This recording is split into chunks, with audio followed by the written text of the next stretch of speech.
అందరికీ వందనాలండి.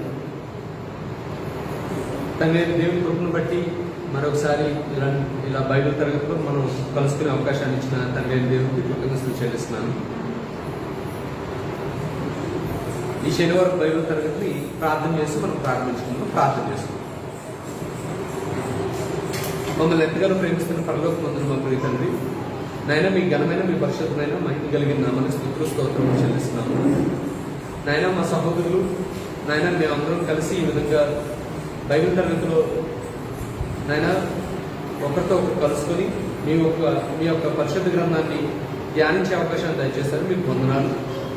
ఆయన ఈ సందర్భంలో మేము వాక్యాన్ని ధ్యానిస్తుండగా మీ యొక్క జ్ఞాన చొప్పున ఈ కార్యక్రమాన్ని నడిపించమని, వాక్యం నాయన మాట్లాడబోతున్న నన్ను మరుగు చేసి మీరే మీ ఆత్మ ద్వారా మాట్లాడమని, నాయన వింటున్న ప్రతి ఒక్కరు కూడా ఆత్మీయ ఆశీర్వాదాలు పొందుకునేలాగా మీ యొక్క సహాయం దయచేయమని, మహిమయు ఘనతయు మీరే పొందుకోమని వేడుకుంటూ ఈ చిన్న ప్రార్థన మా ప్రభువును మా ప్రియరక్షకుడైన యేసుక్రీస్తు వారి పరిశుద్ధమైన నామంలో మిక్కిలి వినయపూర్వకంగా అడిగి వేడుకుంటున్నాం తండ్రి. ఆమేన్.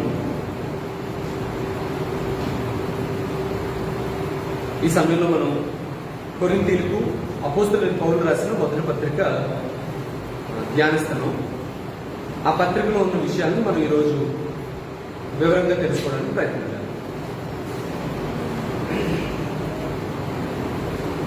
గత వారం మనం చేసిన అధ్యయనంలో కొరింథీయులకు అపోస్తలుడైన పౌలు అసలు ఈ ఉత్తరాన్ని ఎందుకు రాయాల్సి వచ్చింది, ఈ పత్రికను ఎందుకు రాయాల్సి వచ్చింది అనే కారణాలను మనం చూసాం. అయితే ఈ అపోస్తలుడైన పౌలుకి ఈ కొరింథీ పట్టణానికి ఉన్న సంబంధాన్ని కూడా మనం గత అధ్యయనంలో మనం చూసాం. ఈరోజు ఈ 1వ అధ్యాయంలో 1 నుంచి 9 వచనాల వరకు ఉన్న వాక్య భాగాన్ని మనం ధ్యానించడం కోసం ప్రయత్నం చేద్దాం.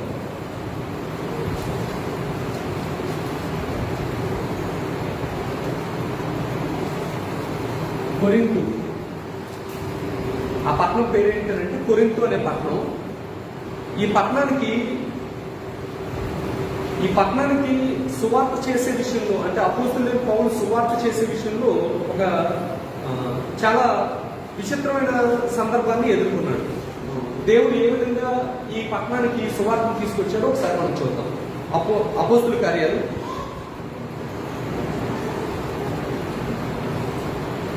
17వ అధ్యాయం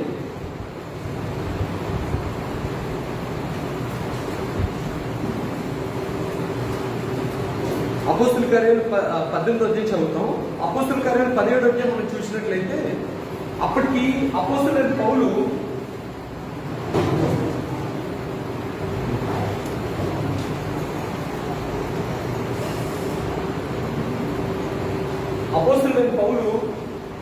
తన 2వ సువార్త ప్రయాణం చేస్తున్నాడు. ఈ ప్రయాణం చేస్తున్నప్పుడు అతని పరిస్థితి ఎలా ఉందంటే, తెస్సలోనికే పట్టణంలో సువార్త ప్రకటించాడు. అక్కడ కొంచెం వ్యతిరేకత వచ్చినప్పుడు అతన్ని చంపేద్దామని అలాంటి పరిస్థితిని ఎదుర్కొన్నప్పుడు అతను రాత్రి వేళ బెరై పట్టణానికి వచ్చాడు. బెరై పట్టణంలో ఉన్న వాళ్ళు ఆసక్తితో వాక్యం విన్నారు. కానీ ఒకసారి మీరు ఇక్కడ చూసినట్లయితే చూడండి, 17వ అధ్యాయం 13వ వచనం చదువుతాను చూడండి. అయితే బెరైలో కూడా పౌలు దేవుని వాక్యం ప్రచురించున్నాడని తెస్సలోనికలో ఉండి యూదులు తెలుసుకుని అక్కడికి వచ్చి జనసమూహం రేపి కలవరపరిచారు. సహోదరుడు పౌలును సముద్రం వరకు వెళ్ళమని పంపిరి. అప్పుడు అక్కడి నుంచి ఆయన ఏథెన్స్ అనే పట్టణానికి వచ్చేసాడు. ఏథెన్స్ పట్టణంలో కూడా పౌలు అద్భుతంగా సువార్త ప్రకటించాడు. ప్రకటించిన తర్వాత ఆయన ఒంటరిగా ఉన్నాడు. ఒంటరిగా ఉండి ఎక్కడికి వచ్చాడు అంటే కొరింథీ పట్టణానికి వచ్చాడు. ఇప్పుడు పౌలు ఎలా ఉన్నాడు? ఒంటరిగా ఉన్నాడు. అప్పుడు దేవుడు ఏం చేశాడు అంటే, ఈ పట్టణంలో సువార్త ప్రకటించాలనే కోరిక లేకపోతే ఉద్దేశం ఎవరిదేనంటే తండ్రి దేవుడు. ఆయన ఉద్దేశం తప్ప అపోస్తలుడైన పౌలు యొక్క ఉద్దేశం కాదు. సో ఈ పౌలు ఈ పట్టణానికి వచ్చేటప్పటికి ఒంటరిగా ఉన్నాడు. దేవుడి యొక్క ఉద్దేశం ఏమో ఈ కొరింథీ పట్టణంలో సువార్త ప్రకటింపబడాలని. అప్పుడు పౌలుకి ఎవరైనా జత ఉంటే కదా కొంత ధైర్యం వస్తుంది, కొంత ఆయన సహకరించే వాళ్ళు ఉండాలి కదా. అప్పుడు దేవుడు ఏం చేశాడు అంటే, ఒక పక్క పౌల్ని ఈ విధంగా ఈ పట్టణాన్ని తీసుకొచ్చాడు. ఇంకో పక్క అబులా, ప్రిస్కిల్లా ఇద్దరు భార్య భర్తలు ఉన్నారు. ఈ ఇద్దరు భార్య భర్తల్ని చాలా నాటకీయమైన పరిస్థితుల మధ్యన వారు ఎక్కడున్నారు అంటే ఇటలీ అనే పట్టణంలో ఉన్నారు. ఆ పట్టణం నుంచి వారు బయలుదేరాల్సి వచ్చింది. ఒకసారి మనం చూద్దాం 18వ అధ్యాయం 1వ వచనం చదువుతాను చూడండి. అటు తర్వాత పౌలు ఏథెన్స్ నుండి బయలుదేరి కొరింథీకి వచ్చాడు. ఎక్కడి నుంచి? ఆయన ఏథెన్స్ అనే పట్టణం నుంచి కొరింథీకి వచ్చాడు. అప్పుడు పొంతు వంశీయుడైన అకుల అనే ఒక యూదుని అతని భార్యను ప్రిస్కిల్లను కనుగొని వారి వద్దకు వెళ్ళారు. యూదులందరూ రోమా విడిచి వెళ్ళవాలని క్లౌదియా చక్రవర్తి ఆజ్ఞాపించినందున వారు ఇటలీ నుండి కొత్తగా వచ్చిన వారు. ఈ అకుల ప్రిస్కిల్ల కూడా ఏం చేశారు అంటే, ఆ చక్రవర్తి ఆజ్ఞ అయింది. ఆజ్ఞ అవడం వల్ల వాళ్ళు ఏం చేశారు అంటే ఇటలీ అనే పట్టణాన్ని విడిచిపెట్టి వలస వెళ్ళిపోతే ఎక్కడికి వచ్చారు అంటే ఈ కొరింథీ అనే పట్టణానికి వచ్చారు. యాక్చువల్గా వాళ్ళు కొరింథీ అనే పట్టణానికి వచ్చినప్పుడు మేము పౌలుకి సహాయంగా ఉండడం కోసం వస్తున్నాం అనే విషయం తెలియదు. పౌలు కూడా ఏథెన్స్ నుంచి నేను ఒంటరికి వచ్చేసాను ఎలాగో అనే విషయం, అంటే ఎవరు తనతో కలుస్తారనే విషయం పౌలుకి తెలియదు. కానీ అన్నింటినీ తన భవిష్య జ్ఞానం ద్వారా సంకల్పిస్తున్న దేవుడు ఒక మంచి ఏర్పాటు చేశాడు. ఎలాగనంటే ఒంటరిగా ఏమో కొరింథీ పట్టణానికి పౌలు వచ్చాడు. అకుల ప్రిస్కిల్ల అనే భార్య భర్తలేమో ఇటలీ పట్టణం నుండి వారు కూడా కొరింథీ పట్టణానికి వచ్చేరుకున్నారు. అప్పుడు ఈ పౌలు ఈ అకుల ప్రిస్కిల్ల అంటే రెండు అట్నుంచి ఇద్దరు భార్య భర్తలు ఇట్నుంచి పౌలు వచ్చి కలుసుకున్నారు. కలుసుకొని వాళ్ళు ఎలాగున్నారు అంటే ఇక్కడ చూడండి. అయితే ఈ అపోస్తలుడైన పౌలు అకుల ప్రిస్కిల్ల ఒకరికొకరు తెలియదు. కానీ వాళ్ళు ఎలా కలుసుకున్నారు అంటే రెండు కామన్ విషయాలు ఉన్నాయి. ఒకటి, వృత్తికి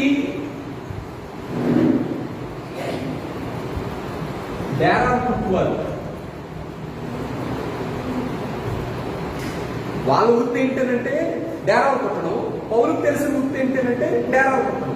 సో ఈ ఇద్దరిలో ఉన్న కామన్ పాయింట్ ఏం చేసిందంటే వాళ్ళిద్దరు కలుసుకునేటట్టు చేసింది. అయితే అది మాత్రం అయ్యేది.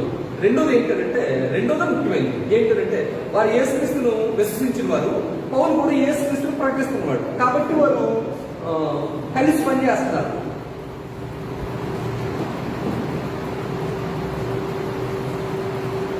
కలిసి పనిచేశారు. ఈ పౌలు అకుల ప్రిస్కిల్ల అనే ఇద్దరు భార్య భర్తలు ఒక ఇల్లు తీసుకున్నారు. ఇల్లు తీసుకొని ఆ ఇంట్లో పౌలుకేమో ఆశ్రయం కల్పించారు. వాళ్ళు డేరాలు కుట్టుకునేవారు. పౌలు కూడా డేరాలు కుట్టుకుంటే వాళ్ళు ముగ్గురు కలిసి పని చేసుకునేవారు. దీంతో పాటు పౌలు ఏం చేస్తున్నాడు అంటే ఇక్కడ చూడండి 4వ వచనం. అతను ప్రతి విషయానికి దినమున సమాజ మందిరంలో తగ్గించు యూదులను గ్రీస్ దేశంలో ఒప్పించు ఉండేది. ఇప్పుడు పౌలు ఏం చేస్తున్నాడు అంటే దేవుని యొక్క సంకల్పాన్ని బట్టి కొరింథు అనే పట్టణంలో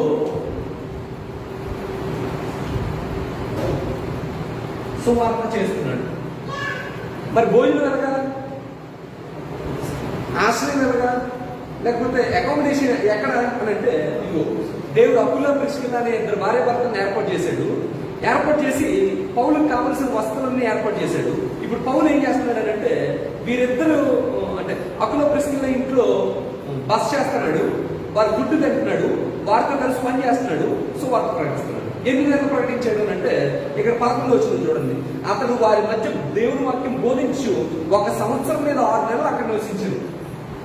18 నెలల పాటు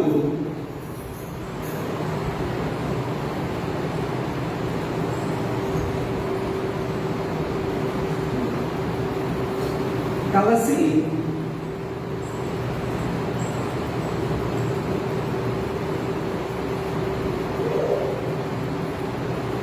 అపోస్తలుడైన పౌలు ఈ అకుల ప్రిస్కిల్ల వారు కొరింథీలో చేసిన ఆ పనిని బట్టి కానీ, లేకపోతే ఎఫెసీ పట్టణానికి వెళ్ళిపోతే అక్కడ కూడా వారు మరలా పౌలుని ఆదరించిన విధానాన్ని బట్టి పౌలు వారి గురించి ఎంత మంచి మాట మాట్లాడాడు అంటే రోమీయులకు రాయబడిన పత్రిక 16వ అధ్యాయం 2వ వచనం ఒకసారి చూస్తే, 3వ వచనం ఒకసారి చూస్తే అకుల ప్రిస్కిల్ల గురించి పౌలు ఒక స్టేట్మెంట్ ఇచ్చాడు. ఒకసారి చూడండి. క్రీస్తు యేసునందు నా జప పని వారైన ప్రిస్కిల్లకును అకులకును నా వందనములు చెప్పుడి. అంటే వీళ్ళిద్దరికి వందనాలు చెప్పండి అని చెప్పి ఉత్తరంలో రాస్తూ వాళ్ళ గురించి ఏమంటున్నాడంటే వారు నా ప్రాణం కొరకు తమ ప్రాణములు ఇచ్చుటకైనను తెగించిరి, వారి ఇంట ఉన్న సంఘములకు వందనములు చెప్పుడి. ఎంత మంచి మాట మాట్లాడాడు అంటే, నేను మాత్రం కాదు అంటే నేను ఒక్కనే వందనాలు చెప్తున్నాను కాదు, అన్ని జనుల్లోని సంఘములు వారందరూ వీరికి కృతజ్ఞులై ఉన్నారు. అంటే వాళ్ళు ఎంత బాగా పనిచేశారు అంటే, నేను పలానా ఊరి నుంచి ఆ పట్టణానికి వచ్చినప్పుడు వారు నాకు ఆశ్రయం కల్పించారు. వారు ఆశ్రయం కల్పించడం వల్ల నేను ఆ పట్టణంలో అంతట్లోనూ సువార్త చేశాను. మళ్ళీ అక్కడ మాత్రమే కాదు, ఆయన ఎఫ్ఎస్సీ పట్టణానికి వెళ్ళి అక్కడ 3 సంవత్సరాలు పనిచేసినప్పుడు కూడా ఈ ఇద్దరు భార్య భర్తలు వారు ఎక్కడికి వెళ్ళినా కూడా ఒక ఇల్లు తీసుకునేవారు, ఆ ఇంట్లోనేమో సంఘం ప్రారంభించేవారు. చక్కగా పౌలుకు సహకరిస్తూ ఆ పట్టణంలో సువార్త ప్రకటించడానికి వాళ్ళు ఎంతగానో సహకరించేవారు. అందుకని ఏమంటున్నాడంటే, నా జత పనివారు వారు ఎంత టోల్లోనంటే నా కోసం వాళ్ళు ప్రాణాలు ఇచ్చేయడానికి కూడా వాళ్ళు తెగించారు. అంత మంచి భార్య భర్తలు అని చెప్పి. అయితే ఈ విషయాన్ని నేను ఎందుకు చెప్పానంటే, కొరింథీ పట్టణానికి సువార్త ఎలా వచ్చిందనే విషయం మనం తెలుసుకుంటున్నాం. అయితే ఒక్కసారి మనం కూడా ఏమనుకుంటామంటే, అసలు మన ఊరికి ఎలా సువార్త వచ్చింది అని ఆలోచిస్తూ ఉంటాం కదండి. అంటే మొదటి దినాలు మనం ఆలోచిస్తే అసలు మనకి ఏ సంబంధం ఉండదండి. అంటే యేసుక్రీస్తుతో కానీ ఈ క్రైస్తవ్యంతో కానీ ఎటువంటి సంబంధం లేని బ్రతుకులు మనకి. అయినప్పటికీ కూడా పరలోకంలో ఉన్న ఆ దేవుడు తన భవిష్యత్ జ్ఞానాన్ని బట్టి ఏం చేశాడు అంటే, ఏ విధంగా ఈ సువార్త ప్రయాణం చేయాలనేది ఆయన ముందుగానే నిర్ణయించాడు. ఆ నిర్ణయాన్ని బట్టి ఏ సంబంధం లేని మనం ఈ సువార్తకి అంటుకట్టబడతామండి. మీకు అర్థమైందండి? అంటే దేవుడు ఆ విధంగా జరిగిస్తాడు. కొరింథీ పట్టణంలో ఏ విధంగా వారికి సువార్త ప్రకటింపబడింది అనే విషయాన్ని మనం జ్ఞాపకం చేసుకుంటున్నప్పుడు మనం ఏ విధంగా క్రైస్తవం అయ్యాం అనే విషయాన్ని ఒకసారి జ్ఞాపకం చేసుకుంటే అది గొప్ప ఆనందం ఉంటుంది. పత్రికలకు వెళ్దామండి. కొరింథీయులకు రాయబడిన మొదటి పత్రిక 1వ అధ్యాయం 1 నుంచి 9 వచనాలు చూద్దాం. ఈరోజు అక్కడ ఉన్న విషయాల్లో 2 విషయాలు మనం గమనించడానికి ప్రయత్నం చేద్దాం.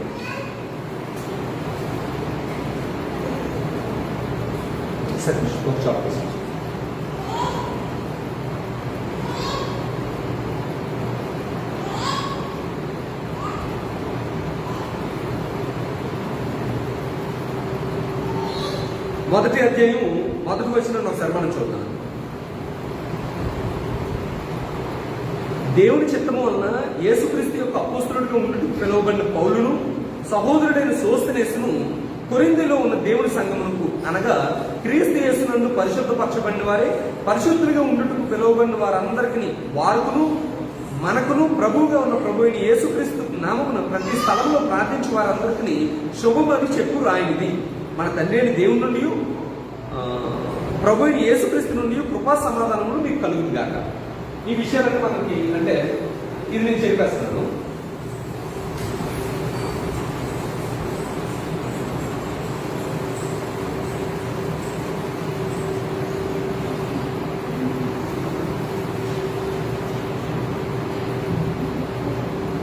అపోస్తలుడైన పౌలు ఈ పత్రికను రాస్తున్నప్పుడు మొదట ఏం చేశాడు అంటే 100 వచనాలు రాశాడు. అపోస్తలుడైన పౌలనే కాదు, ఎవరు రాసినా కూడా మొట్టమొదటి ఏం చేస్తారన్నట్టు 100 తెలియజేస్తారు.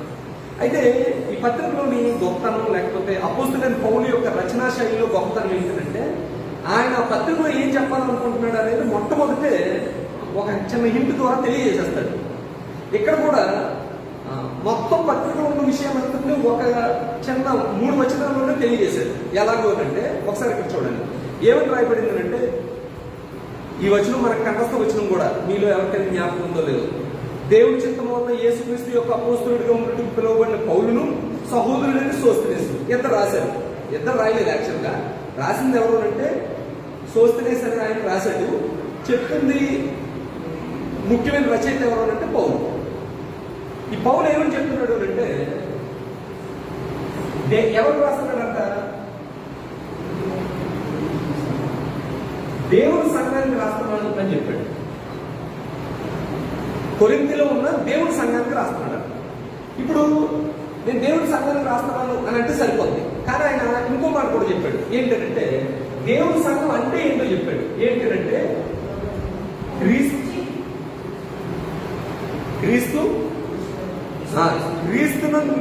యేసునందు పరిశుద్ధపరచబడిన వారు.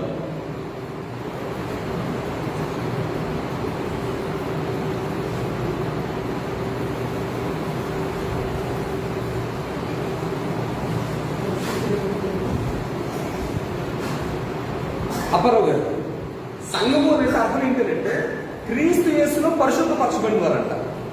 అంటే పాపాలు కడుక్కున్న వారు, మళ్ళుతో ఉన్నాం, లోకంలో ఉన్న పాపమంతా అంటించుకున్నాం.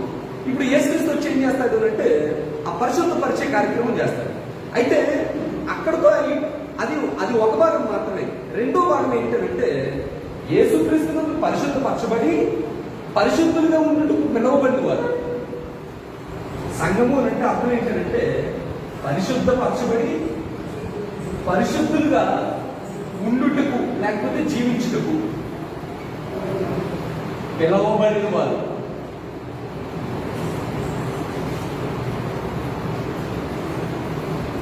ఇందులో అసలు అంటే పత్రిక యొక్క ఉద్దేశాన్ని తెలియజేసేటట్లుగా పౌలు రాశాడని చెప్పాను కదా. ఏంటుంది అంటే ఆ విషయాన్ని ఒకసారి మనం చూద్దాం. పౌలు కొరింథీలో దేవుని సంఘానికి ఉత్తరం రాస్తున్నాడు. సంఘం అంటే ఏంటంటే యేసుక్రీస్తు నందు పరిశుద్ధపరచబడి పరిశుద్ధులుగా ఉన్నందుకు పిలువబడిన వారు అని అంటే సంఘం అంట. అప్పుడు ఈ మాటని కొంచెం బాగా అర్థం చేసుకోవాలి అంటే సంఘము అనే మాట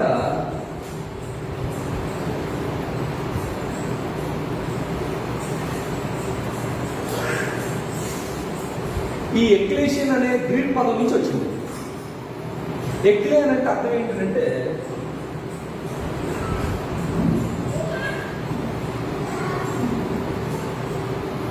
ఎక్లేషన్ అంటే అర్థం ఏంటంటే బయటకు పిలువబడిన వారు.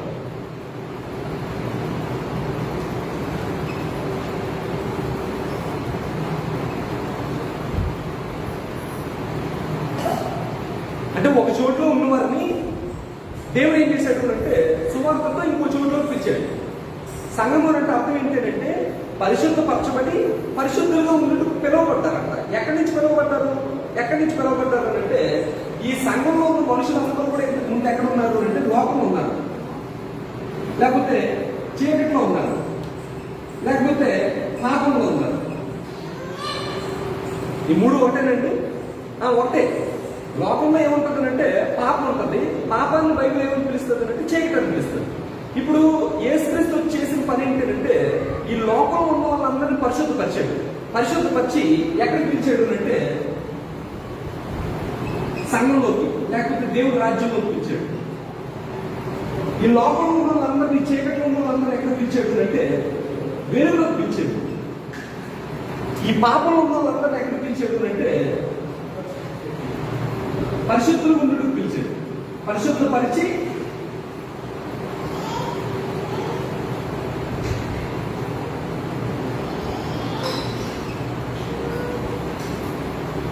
ఇప్పుడు పౌలు ఈ మాటలు ఎందుకు తెలియజేస్తుంటాడు? ఎందుకు తెలియజేశాడు అంటే దేవుని యొక్క ఉద్దేశాన్ని ఒకసారి మనం ఆలోచించడానికి ప్రయత్నం. దేవుని యొక్క ఉద్దేశం ఏంటంటే రెండు భాగాలు ఉన్నాయి.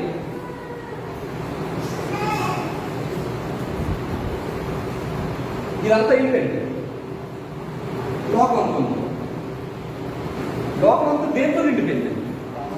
మొత్తం చీకటితో నిండిపోయింది, అంటే పాపంతో నిండిపోయింది. ఈ పాపంతో నిండిపోయిన ఈ లోకంలో దేవుడు ఏం చేద్దాం అనుకున్నాడు అంటే తన సంఘాన్ని ఏర్పాటు చేయాలని దేవుని ఉద్దేశం.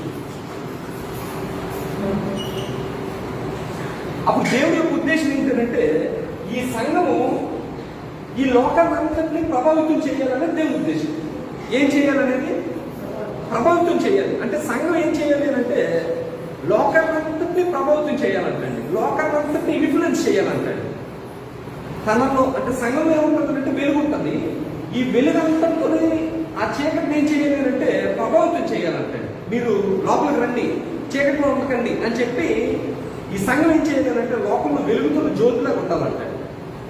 అయితే కొరింథీ సంఘంలో ఏం జరిగిందనంటే సంఘము లోకాన్ని ప్రభావితం చేయాలి, కానీ కొరింథీలో ఉన్న సంఘము లోకం చేత ప్రభావితం చేయబడిందంట. వీళ్ళందరూ ఏం చేశారు అంటే కొరింథీలో ఉన్న వాళ్ళందరూ కూడా కొరింథీ పట్టణంతో ఏముందంటే విగ్రహాలతో ఉంది, కొరింథీ పట్టణంతో ఏముందంటే వ్యభిచారం ఉంది. అప్పుడు క్రీస్తు ప్రభు సంఘం ఏం చేసిందంటే పౌలు సువార్త చేశాడు. సువార్త ద్వారా వాళ్ళు ఏం చెప్పాడు అంటే ఆ చీకటిలో నుంచి వెలుగులోకి రండి, ఆ పాపంలో నుంచి ఇదిగో క్రీస్తు సంఘంలోకి రండి అని చెప్పి సువార్త ద్వారా వాళ్ళందరినీ మార్మల్స్ పొందేటట్టు చేశాడు. దేవుడి యొక్క ఉద్దేశం ఏంటంటే ఈ క్రీస్తు సంఘము, ఈ కొరింథీలో ఉన్న సంఘము లోకం అంతటిని లేకపోతే కొరింథీ పట్టణం అంతటిని ప్రభావితం చేయాలి. అది దేవుడి యొక్క ఉద్దేశం.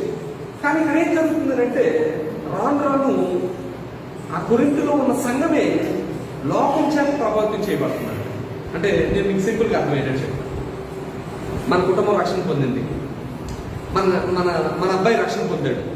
మన అబ్బాయి ఏం చేయాలి అంటే తన క్లాసులో ఉన్న వాళ్ళందరినీ కూడా ప్రభావితం చేయాలి తన ప్రవర్తన ద్వారా. తన ప్రవర్తన ద్వారా ఏం చేయాలి అంటే అబ్బా క్రైస్తవుడు అంటే ఎలా ఉంటాడా అని అనేటట్లుగా ప్రభావితం చేయాలని దేవుని యొక్క ఉద్దేశం అంటాడు. మత్తయి రాసిన సువార్త 5వ అధ్యాయంలో మనం చదువుతాం కదా. ఏమని చదువుతాం? కొండ మీద ఉన్న పట్టణము మరుగైపోయినారు, దీపం వెలిగించి కొంచెం కింద కానీ మంచం కింద కానీ పెట్టం కానీ అది ఇంటి నుండి వారందరికీ వెలిగించుడికే. అంటే ఆ వెలిగించుడికే అనే మాట అర్థం ఏంటంటే ఈ అబ్బాయి ప్రవర్తన మిగతా వాళ్ళందరినీ ప్రభావితం చేసేటట్టు ఉండాలనేది దేవుడి యొక్క ఉద్దేశం అండి. అప్పుడు ఈ ప్రభావితం చేస్తే ఏమొస్తుంది దేవుడికి? అప్పుడు ఈ అబ్బాయి క్రైస్తవుడా, అదే ఈ యాక్సిడెంట్ ఏంటంటే గొడవలు కానీ చక్కగా తలంచుకుని వెళ్ళిపోతాడేంటి, లేకపోతే సమాధానం ఉంటాడేంటి, తను కోపించుకున్న వాళ్ళని కూడా పెద్దగా ఏం మాట్లాడకుండా క్షమించేస్తాడేంటి అని చెప్పి మిగతా వాళ్ళంతా కూడా ఏం చేయాలి అంటే ఇతని చేత ప్రభావితం అవ్వాలంట. నీకు అర్థమైందండి? ప్రభావితం అవ్వాలనే దేవుని ఉద్దేశం. కానీ ఇప్పుడు ఈ కొరింథీలో ఉన్న సంఘం ఏమైపోతుందంటే వీళ్ళ ప్రవర్తన ద్వారా వాళ్ళని ప్రభావితం చేయడం మానేసి వాళ్ళ ప్రవర్తన ద్వారా సంఘంలో ఉన్న వాళ్ళు ప్రభావితం అయిపోతున్నారు. మీకు అర్థమైందండి? వీళ్ళందరినీ తమ ప్రవర్తన ద్వారా జీవం కలిగిన దేవుని వైపు తిరిగి తీసుకుని రావాలని దేవుని ఉద్దేశం అయితే ఈ కొరింథీలో ఉన్న సంఘం ఏమైందంటే దానికి వ్యతిరేకంగా ప్రవర్తిస్తుంది. అందుకని పౌలు మొట్టమొదటి వచనంలోనే ఏం తెలియజేశాడు అంటే అయ్యో మీరు లోకాన్ని ప్రభావితం చేసే సంఘం మీది, దేవుని సంఘం. దేవుని సంఘం అంటే మీరు పాపులుగా బ్రతకడానికి వచ్చిన వారు కాదు, క్రీస్తు పరిశుద్ధపరచబడి పరిశుద్ధంగా ఉన్నట్టుకు పిలువబడిన వారు. మీ బతుకు ఎలా ఉందో ఒకసారి మీరు చూసుకోండి. అంటే మొట్టమొదటి వచనం చదివితే అర్థమైపోదండి. అర్థమైందా? అర్థం అవుతుందండి. కొరింథీ సంఘంలో ఉన్నవాడు మొట్టమొదటి వచనం చదువుకున్నాడు, చదువుకుంటే ఏమర్థం అవుద్దండి? నేను పరిశుద్ధపరచబడ్డాను కదా, మరి నా జీవితం ఏంటి ఎలాగుంది, నేను పరిశుద్ధంగా ఉండేదానికి పిలవబడ్డాను కదా, మరి నా బ్రతికేంటి ఎలాగుంది అనే విషయం అర్థం అవడం కోసం అపోస్తలుడైన పౌలు ఏం చేశాడు అంటే మొట్టమొదటి వచనంలోని విషయం తెలియజేసి, ఒకవేళ ఈరోజు నువ్వు నేను అంటే గమనించుకోవాల్సింది ఏంటంటే నేను లోకాన్ని ప్రభావితం చేసేటట్లుగా నా జీవితం ఉందా, లేకపోతే లోకమే నన్ను ప్రభావితం చేస్తుందా అనే విషయాన్ని మనం ఒకసారి గమనించుకోవాలి. అంటే ప్రతి సంఘం గమనించుకోవాలి. సంఘంలో వ్యక్తిగతంగా కూడా నిర్ణయం చేసుకోవాలి అంటే నువ్వు లోకం చేత ప్రభావితం చేయబడేవాడుగా ఉన్నావా, నువ్వు లోకాన్ని ప్రభావితం చేసేటట్టు ఉన్నావా ఆలోచించుకోవాలి. ఒకసారి మామూలుగా అడుగుతావు, నీ మీద లోకం యొక్క ఇన్ఫ్లుయెన్స్ ఎక్కువ ఉందా, నీ మీద లోకం ఇన్ఫ్లుయెన్స్ ఉందా అని క్షమించండి. నువ్వు లోకాన్ని ఇన్ఫ్లుయెన్స్ చేస్తున్నావా, లోకం నిన్ను ఇన్ఫ్లుయెన్స్ చేస్తుందా? ఒకసారి అంటే ప్రతి విషయంలో ఆలోచించుకోవాలి. మన హెయిర్ స్టైల్ విషయంలో కానీ, మన బట్టల విషయంలో కానీ, మన నడవడి విషయంలో కానీ, మన సెలక్షన్ అంటే బట్టల సెలక్షన్ విషయంలో కానీ, మనం మాట్లాడుకునే టాపిక్ విషయంలో కానీ, ఇలా మీరు చేసే వ్యాపారం విషయంలో కానీ, మీరు చేసే పనుల విషయంలో కానీ అన్నింటిలోనూ ఒకసారి మీరు టెస్ట్ చేసుకోండి. ఏంటంటే నేను లోకస్తుడికి ఇంతకు ముందు ఎలాంటి బతుకుతో ఉన్నానో అలాంటి బ్రతుకుతూనే ఉన్నానా, లేకపోతే కొంచెం ప్రత్యేకంగా ఏమైనా బ్రతుకుతున్నానా? ప్రత్యేకంగా బ్రతకడానికి దేవుడు ఎక్కడ ఏర్పాటు చేశాడు అంటే సంఘం ఏర్పాటు చేశాడు. ఒకవేళ నువ్వు సంఘంలోకి వచ్చిన తర్వాత కూడా నువ్వు లోకస్తులని బ్రతికితే అసలు దేవుడి ఉద్దేశం ఏంటో నీకు తెలియలేదు. నువ్వు పరిశుద్ధపరచబడాల, పరిశుద్ధులు ఉండడానికి పిలువబడ్డావు కానీ పరిశుద్ధంగా బ్రతకట్లేదు. అది అపోస్తలుడైన పౌలు యొక్క మొట్టమొదటి వందనంలోనే ఆయన విషయాన్ని తెలియజేసిన సమాచారం.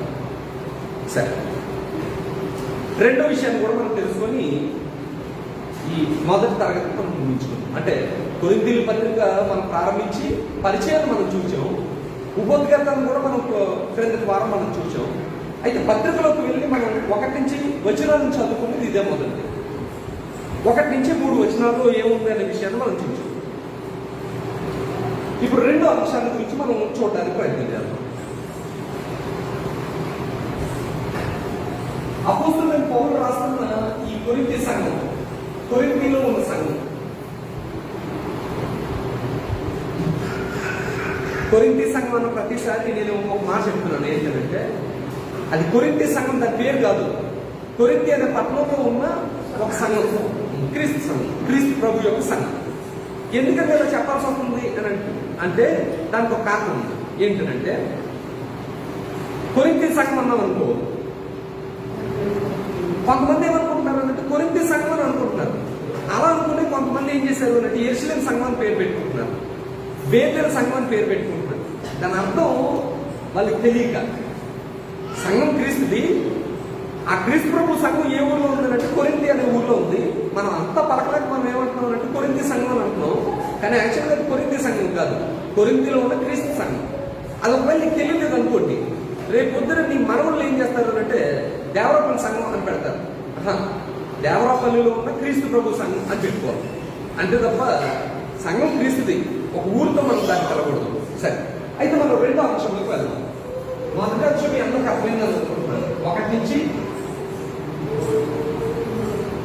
నుంచి 3 వచనాలు.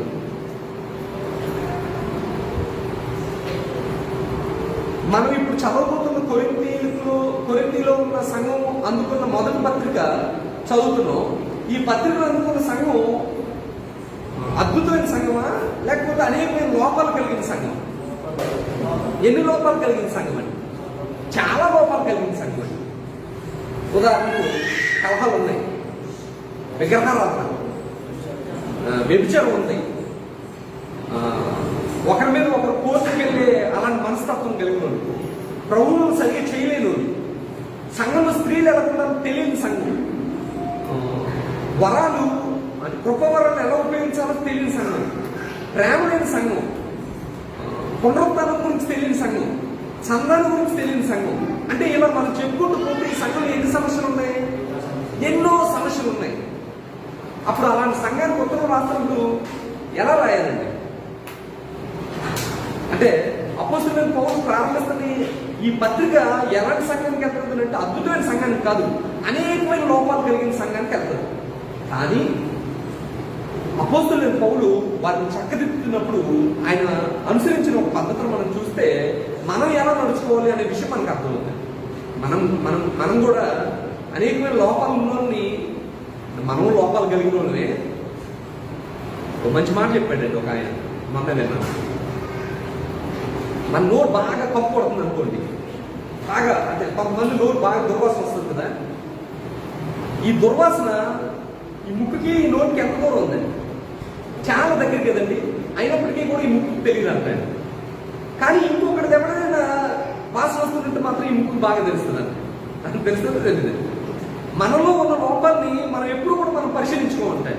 అయ్యో ఎంత దగ్గరగా ఉన్నప్పటికీ కూడా మన నోటి దుర్వాసన మన ముక్కు తెలియనట్టుగానే మనలో ఉన్న లోపాలు మనకు తెలియదు. కానీ అవతలలో ఏదైనా లోపం ఉందనుకోండి తెలుస్తుందో తెలియదండి. అది చాలా చిన్న లోపంలో కూడా మనకు తెలుస్తుంది. తెలిసినప్పుడు మనం ఏమంటామండి, నువ్వు అరగంట లేట్ వచ్చావు అన్నట్టుగా ఉంటుందండి. నువ్వు నీ ప్రవర్తన పోలేదు అని చెప్పేస్తామండి. కానీ అపోస్తలుడైన పౌలు ఎలా చెప్తున్నాడో ఒకసారి మనం చూద్దాం. ఎన్ని లోపాలు కలిగిన సంఘం అండి అది. అంటే నేను ఒక మాట అంటే చెప్తాను. ఒకవేళ కొరింథీ సంఘంతో నువ్వు పోల్చుకున్నప్పుడు నీకు ఎలా అనిపిస్తుంది అంటే వీళ్ళకన్నా నేను బాగానే ఉన్నాను అని అనిపిస్తుంది. అంత భయంకరమైన లోపాలు కలిగిన సంఘం అది. అప్పుడు అలాంటి సంఘానికి కూడా ఉత్తరం రాస్తున్నప్పుడు ఆయన ఏమని చెప్తున్నాడు ఒకసారి చూడండి. 4వ వచనం, క్రీస్తు యేసునందు మీకు అనుగ్రహింపబడిన దేవుని కృపను చూచి మీ విషయమై నా దేవునికి ఎల్లప్పుడూ కృతజ్ఞతలు చెల్లిస్తున్నాను. ఆయన ఏమంటున్నాడనంటే, సంఘంతో మాట్లాడుతున్నప్పుడు ఆయన ఏమంటున్నాడనంటే, మీకు అనుగ్రహింపబడిన కృపను చూచి నేను దేవునికి కృతజ్ఞతలు చెల్లిస్తున్నాను అని చెప్పి ఏమంటున్నాడనంటే, క్రీస్తును కూర్చిన సాక్ష్యం మీలో స్థిరపరచబడినందున ఆయన యందు మీరు ప్రతి విషయంలోనూ అనగా సమస్తమైన ఉపదేశంలోనూ జ్ఞానంలోనూ ఐశ్వర్యవంతులైతిరి. కనుక ఏ కృపవరమునందును లోపం లేక మీరు మన ప్రభువైన యేసుక్రీస్తు ప్రత్యక్షత కొరకు ఎదురు చూస్తున్నారు. మన ప్రభువైన యేసుక్రీస్తు దినమందు మీరు నిరపరాధులై ఉన్నట్లు అంతం వరకు ఆయన మిమ్మల్ని స్థిరపరచును గాక. మన ప్రభువైన యేసుక్రీస్తు తన కుమారుని సావాసం మిమ్మల్ని పిలిచిన దేవుడు నమ్మదగిన వాడు. తిడతన్నట్లుగా ఏముందండి, వారిలో ఉన్న మంచి లక్షణాలు ఏమని చెప్తున్నట్టుందా? ఆ మంచి లక్షణాలు చెప్తున్నాడు. అంటే దాని అర్థం ఏంటంటే కొత్తగా ఇద్దరు భార్య భర్తలు ఉన్నారు, అంటే పెళ్ళి అయింది. యాక్చువల్గా భర్తకు అన్ని భార్యలో లోపాలు కనబడుతున్నాయి అనుకోండి. అప్పుడు ఏం చెప్తాడండి, నాకు అలా చేస్తే నచ్చదు అని చెప్తాడు, లేకపోతే నువ్వు అలా ఉంటే కుదరదు అని చెప్తాడు. వాళ్ళ అత్తమామలు అందరూ కూడా అలాగే చెప్తారు. ఈవెన్ తండ్రి కొడుక్కి ఏం చెప్తాడండి, ఏయ్ నువ్వు ఇన్ని గంటలు వేస్తే కుదరదు, మరి నీ బుద్ధి మార్చుకోవేట్రా, నువ్వు మారవు ఇంకా అని చెప్తాడు. కానీ పౌలు తన సంఘానికి ఎలా చెప్తున్నాడు తెలుసండి, అనేకమైన లోపాలు కలిగిన సంఘానికి ఏం చెప్తున్నాడు అంటే, మొట్టమొదట వారిలో ఉన్న ఒక చిన్న మంచి లక్షణాన్ని ఎత్తి చూపి వారిని ప్రశంసిస్తున్నాడు. అది కొంచెం వారిని మెచ్చుకుంటున్నాడండి. అప్పుడు మెచ్చుకున్నప్పుడు ఎవరైనా కూడా ఏం చెప్తారండి అంటే, ఎవరైనా కూడా అవతల వారి మాట వినడానికి సిద్ధపడతారండి. అంటే ముందు మామూలుగా నువ్వు మంచోడురా, నువ్వు ఎప్పుడు కూడా నువ్వు ఏ వారం కూడా బయటకు కాస్త మానకుండా వస్తావు. అప్పుడు ఆడి మనసు ఏమవుతుందండి, తెచ్చుకుంటాడండి. అంటే చామని ఏదో నా గురించి మంచిగానే చెప్తున్నాడు అని వింటాడండి. అయితే మంచిగానే వస్తున్నావు కదా, ఈ వచ్చేదైతే కొంచెం ముందు వస్తే బాగుంటుంది కదా, ఎప్పుడు ఆలస్యంగా ఎందుకు రావడం అని అన్నాం అనుకోండి. అంటే ఇప్పుడు మనం ఆల్రెడీ వాడిని ఏం చేసామంటే కొంచెం వాడి గురించి మంచి విషయం చెప్పినప్పుడు వాడు రెండో విషయాన్ని స్వీకరించడానికి సిద్ధపడతాడు. అలా కాకుండా మొట్టమొదటి మనం ఏం చేస్తామంటే, మనకు లోపాలు ఎంచడం అలవాటు కాబట్టి, ఎక్కువ అవతల వారి తప్పిదాలు మనకు కనబడతాయి కాబట్టి మనం ఏం చేస్తామంటే, ఒకవేళ నేను ఒకరి దగ్గర నుంచి ఒక మాట కూడా విన్నానండి, ఏంటంటే వాడిని ఏదో మంచి లక్షణం ముందు కొంచెం దాని గురించి మాట్లాడిన తర్వాత చెడ్డ విషయాలు చెప్పుకున్నప్పుడు ఆయన ఏమన్నాడంటే, అసలు ఆడిలో మంచి విషయం నాకేం కనబడట్లేదు అన్నాడు. మీకు అర్థమైందండి. అంటే ఏదైనా ఒక మంచి విషయం ఆట ఉంటే కదా నేను పట్టుకోవడానికి, అసలు మంచి విషయమే లేదు అని అంటున్నాడు. అప్పుడు నాకు అర్థం చేశాడంటే, అసలు ఆడిలో మంచి చూడడానికి కావాల్సినంత ప్రేమ నీలో లేదు, అందువల్ల ఆడిలో ఉన్న ఒక మంచి లక్షణం కూడా నీకు కనబడలేదు.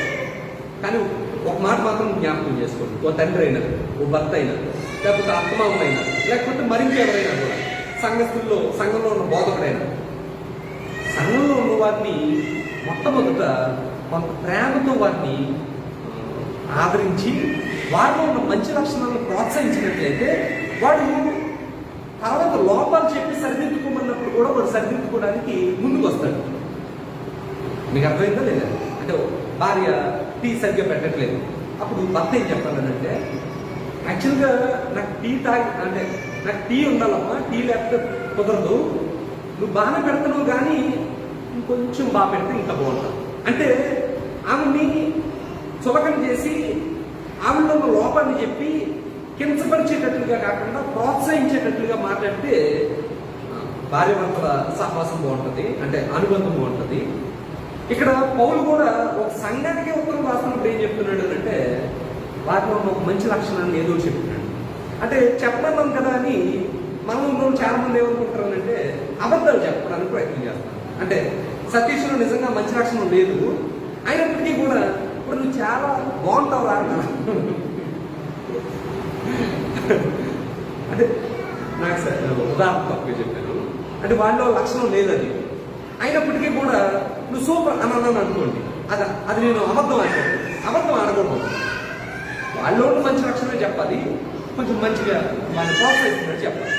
ఒకసారి చూడండి, మీరు ప్రేమలో సూపర్గా ఉంటారు అని చెప్పి సంఘానికి చెప్పలేదు అతను, లేకపోతే మీలో అసలు పరిశుభ్రత కొలువు లేదు అని చెప్పలేదు. అలా చెప్తే పౌలేమని చెప్పినట్టు అవుతుంది, అని అబద్ధం చెప్పినట్టు అవుతుంది. కానీ పౌలు ఏం చెప్తున్నాడు అంటే, మీలో ప్రేమ లేదు, మీలో పరిశుభ్రత లేదు, మీలో కలహాలు ఉన్నాయి, ఈ విషయాలన్నీ చెప్పే ముందు ఆయన ఏమంటాడంటే, ఆ సంఘంలో సువార్తను అంగీకరించారు వాళ్ళందరూ కూడా. అందుకని ఆయన ఏమంటున్నాడనంటే, ఇక్కడ చూడండి, క్రీస్తును కూర్చున్న సాక్ష్యము మీలో స్థిరపరచబడినందున, అంటే మీరు యేసుక్రీస్తు సువార్తను అంగీకరించారు, మీరు క్రైస్తవులుగా స్థిరపడ్డారు. రెండోది, ఆయన యందు మీరు ప్రతి విషయంలో అనగా సమస్తమైన ఉపదేశంలోనూ సమస్తమైన జ్ఞానంలోనూ ఐశ్వర్యవంతులైతే కనుక ఏ కృపావరమునందును లోపం లేక మీరు మన ప్రభు అయిన యేసుక్రీస్తు ప్రత్యక్షత కొరకు ఎదురు చూస్తున్నారు. వీళ్ళు పరిశుద్ధత ఉంది అని చెప్పలేదండి, వీళ్ళు కృపావరాలు ఉన్నాయి. ఏ కృపావరమునందును లోపం లేకుండా దేవుడు అనుగ్రహించిన అన్ని కృపావరాలు మీ సంఘంలో ఉన్నాయి. అందుకు నేను దేవుడు కృతజ్ఞతలు చెల్లిస్తున్నాను అని చెప్తున్నాడు. అప్పుడు వీరు పౌలు ఆ ప్రశంస చూడగానే, పౌలు యొక్క ప్రశంస చూడగానే వాళ్ళు దేనికి సిద్ధపడతారండి? ఒకవేళ పౌలు లోపాలు చెప్పినా కూడా దాన్ని వినడానికి సిద్ధపడతారు. అంటే 1 నుంచి అంటే 4 నుంచి 9 వచనాల్లో మనం ఒక విషయం నేర్చుకోవచ్చు. ఏంటంటే మనం మన ఎదుటి వారి పట్ల లోపాలు ఎంత చూపెట్టడానికి మనం సిద్ధపడకుండా వారిలో కొంచెం మంచి లక్షణాలు మనం చూసినట్లయితే వారి లోపాలను దిద్దుకోవడానికి కూడా సిద్ధంగా ఉంటారు. అంటే మనం మత్తయి రాసిన సువార్త 7వ అధ్యాయంలో మనం చూసినట్లయితే నీ సహోదరుని కంటిలో అంటే నలుసులు చూడకుండా మొట్టమొదటి మనం ఏం చేయాలంటే మన కంటిలో ఉన్న దూలాన్ని తీసుకోవాలి. తర్వాత నీ కంటిలో అతని కంటిలో నలుసుందని చెప్పకూడదంటండి. మనందరం ఏమనుకుంటామంటే ఒకసారి ఆ వచనం చూద్దాం. మత్తయి రాసిన సువార్త 7వ అధ్యాయం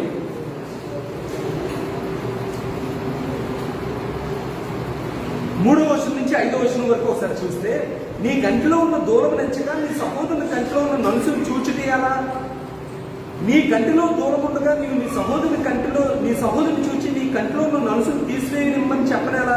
వేషధారి మొదట నీ కంటిలో ఉన్న దూరం తీసుకును, అప్పుడు నీ సహోదరుని కంటిలో ఉన్న నలుసును తీసివేయటకు నీకు తేటగా కనబడును. అంటే నీ కంటిలో నలుసు ఉంది అని చెప్పడానికి, నీ కంటిలో నలుసు నన్ను తీయడానికి కొంచెం సహాయం చేయనీయు అని చెప్పడానికి తేడా ఉంది. యేసుక్రీస్తు వారు చెప్తున్నది మనకు ఎలా అర్థమవుతుంది అంటే, మొట్టమొదటి మన లోపాలను మనం సరిదిద్దుకుని అవతల వాడి లోపాల గురించి చెప్పు అని చెప్పినట్టుగా మనకు అర్థమవుతుంది. కానీ యేసుక్రీస్తు చెప్తుంది అది కాదు. యేసుక్రీస్తు చెప్తుంది ఏంటంటే, మొదటి నీ లోపాన్ని సరిదిద్దుకో, తర్వాత నీ సహోదరుల లోపాలు దిద్దడానికి తేటగా నీకు కనబడుతుంది. అంటే సహాయం చేయడానికి నీకు తేటగా ఉంటుంది. కాబట్టి ఇప్పుడు నువ్వు ఒకవేళ సహాయం చేయాలని అనుకున్నావు, సహాయం చేయాలి అంటే మొట్టమొదట నీ సహోదరుని సంపాదించుకోవాలి. ప్రత్యేకమైన ఉదాహరణ నేను చెప్తాను. ఈరోజు ఫేస్బుక్లోని లేకపోతే యూట్యూబ్లోని ఏం జరుగుతుందనంటే, ఎవరైనా ఒకవేళ బోధలో ఏదో చిన్న తప్పిదం దొరికింది, ఏదో చిన్న తప్పు కనబడింది, ఏం చెప్తున్నారండి వెంటనే, నీకు దమ్ము ఉంటే డిబేట్కి రా అంటున్నాడు. అంటే మొట్టమొదటి డిబేట్ అనే పదం అనగానే ఈ సహోదరుడు ఆ సహోదరుడు ఏమవుతాడండి? కోల్పోతాడు, వెంటవు. అప్పుడు డిబేట్ అనేటప్పటికి ఒక తప్పని తెలిసినప్పటికీ నువ్వు ఒప్పుకోవడానికి ఇష్టపడతావు. కానీ అలా కాకుండా అపోస్తలుడైన పౌలు ఏమంటున్నాడంటే, నీ సంఘంలో చాలా లోపాలు ఉన్నాయి, వాటిలన్నింటినీ దిద్దాలని నేను వస్తున్నాను అని మనసులో నిర్ణయించుకున్నాడు. అయినప్పటికీ సంఘంతో ఏమని మాట్లాడుతున్నాడు అంటే, సంఘమా నిన్ను బట్టి నేను నా దేవుడు కృతజ్ఞతలు చెల్లిస్తున్నాను. నువ్వు ఎంత గొప్పకున్నావు, యేసుక్రీస్తు యొక్క సాక్ష్యం నీలో స్థిరపరచబడింది. చప్పట్లు కొడుతున్నాను నేను నీకు. నువ్వు ఏ కృపలో కూడా లోపం లేకుండా ఉన్నావు. యేసుక్రీస్తు ప్రత్యక్షత కొరకు మీరు ఎదురు చూస్తున్నారంటే లేదండి, వాళ్ళు చూస్తున్నారు. అయితే లోపాలు కలిగి ఉన్నారు, కానీ వాళ్ళు యేసుక్రీస్తు రాకడ కొరకు మాత్రం ఎదురు చూస్తూనే ఉన్నారు. కాబట్టి అందుకు నేను దేవుడు కృతజ్ఞతలు చెల్లిస్తున్నాను. ఇప్పుడు నేను నీకు మాట చెప్తాను, వెంటవా? ఏంటి అంటే, నీళ్ళు కలహాలు ఉన్నాయని నాకు వినబడింది. ఎస్, పౌలు చెప్పింది ముందు అది విన్నారు. ఇప్పుడు వారి హృదయం తెరుచుకుంది. ఇప్పుడు పౌలు ఏం చేస్తున్నాడు అంటే, చక్కగా ఒక విత్తనం వేస్తున్నాడు. మనందరం కూడా ఇళ్లలో ఏం చేయాలంటే, అపోస్తలుడైన పౌలు చెప్పినట్టుగానే ముందు మనం విరుచుకు పడిపోవడం కన్నా మనం ఎదుటివారిలో ఉన్న మంచి లక్షణాలను మనం కొంచెం ప్రోత్సహించగలిగితే వారు ముందు మనకి దొరుకుతారు. లేకపోతే మనం వాళ్ళని కోల్పోతాం. మీకు అర్థమైందా? అర్థం. సమయం 9:30 అవుతుంది కాబట్టి ఈ 2 విషయాలతో మనం ముగించుకోవాలి.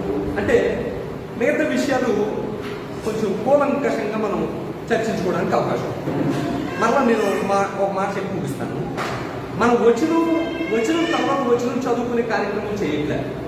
మనం ఏం చేస్తున్నాం అంటే, మొత్తం ఆ కొరింథీ పత్రిక యొక్క ఉద్దేశాన్ని మనం తెలుసుకోవడానికి ప్రయత్నం చేస్తున్నాం తప్ప, వచనం తర్వాత వచనం చదువుకొని ఈ వచనం అర్థం ఇది, ఈ వచనం అర్థం ఇది అని చెప్పుకోవడానికి మనం ప్రయత్నం చేయట్లేదు. అందుకని మనం ఉద్దేశాన్ని తెలుసుకుంటాం. పౌలు కొరింథీ అనే పట్టణంలో ఉన్న క్రీస్తు ప్రభు యొక్క సంఘంలో ఉన్న లోపాలన్నింటినీ సరిదిద్దడానికి ముందు ఏం చేశాడు అంటే, పరిచయంలోనే తన ఉద్దేశాన్ని తెలియజేశాడు. పరిచయంలో ఎలా తెలియజేశాడు?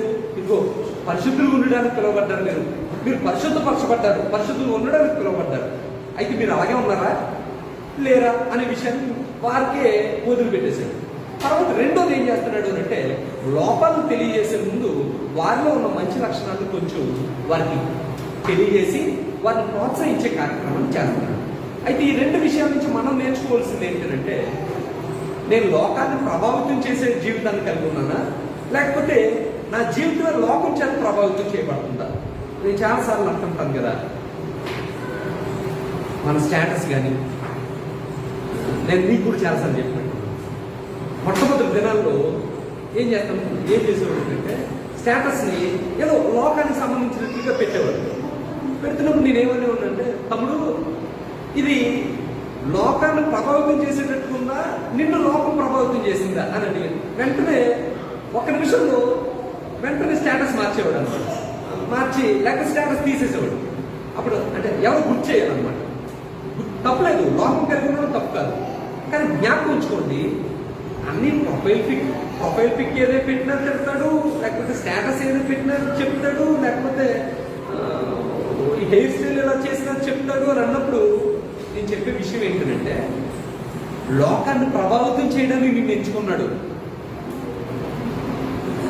మీకు అర్థమైందండి? దేవుడు నిన్ను సెలెక్ట్ చేసుకోవడంలో ఉన్న వెనకాతల విషయం ఏంటంటే, నువ్వు లోకానికి ప్రభావితం చేయడానికి నిన్ను ఎంచుకున్నాడు, లోకం చేత ప్రభావితం చేయబడ్డానికి కాదు. అది జ్ఞాపకించుకోవాలండి. అది ముఖ్యమైన మాట. ఈ క్లాస్ నుంచి మీరు ఏం పట్టుకెళ్తారు అన్నట్టు ఈ ఒక్క విషయమే పట్టుకుని వెళ్ళండి. ఏంటంటే, నేను లోకాన్ని ప్రభావితం చేయడానికి దేవుడు యేసుక్రీస్తు ద్వారా నన్ను రక్షించాడు, లోకం చేత ప్రభావితం చేయబడ్డానికి కాదు. మీకు అర్థమైంది? అందరు వందనాలు చెల్లిస్తూ ముగిస్తాను. ప్రార్థన చేసుకుని ఈ కార్యక్రమం ప్రార్థన.